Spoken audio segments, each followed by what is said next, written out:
బోండా ఉమా వ్యవహారంలో తెలుగుదేశం పార్టీ సంయమనం పాటించింది. బాధ్యతాయుతంగా ఇక ముగించింది.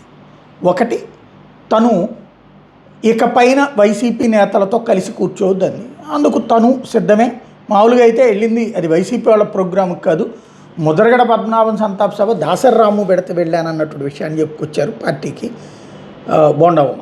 అదే సందర్భంలో గతంలో ముద్రగడ పద్మనాభంతో మాట్లాడి సంప్రదింపులు చేసుంటే ఆ గొడవ జరిగేది కాదు, అప్పుడు ఆ తుని ఇన్సిడెంట్ జరిగేది కాదు, కాపుల్లో ఆగ్రహం వచ్చేది కాదు, తద్వారా ఆనాటి వివాదం అయ్యుండేది కాదు అన్నటువంటిది చెప్పుకొచ్చారు. ఆ విషయాన్ని మీదన అడిగితే నేను పార్టీకి లాయల్టీ, పార్టీ బాగుపడడానికి, ఆ రోజున పార్టీ నష్టపోవడానికి కారణం అని చెప్పాను తప్పించి పార్టీని వ్యతిరేకించలేదు, పార్టీని దూషించలేదు, పార్టీని ద్వేషించలేదు అన్నటువంటి విషయాన్ని చెప్పుకొచ్చారు. ఇకపైన మాట్లాడేటప్పుడు అట్లాంటి బయట మాట్లాడద్దు అని చెప్పింది పార్టీ. సరేనన్నారు.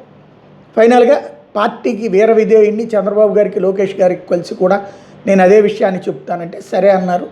ఈ అధ్యాయం ఇక ముగిసినట్లే అంటూ పార్టీ రాష్ట్ర అధ్యక్షుడు పల్లా శ్రీనివాసరావు ప్రకటించడం ద్వారా ఇక శషబిషలు లేకుండా చూసుకున్నారు.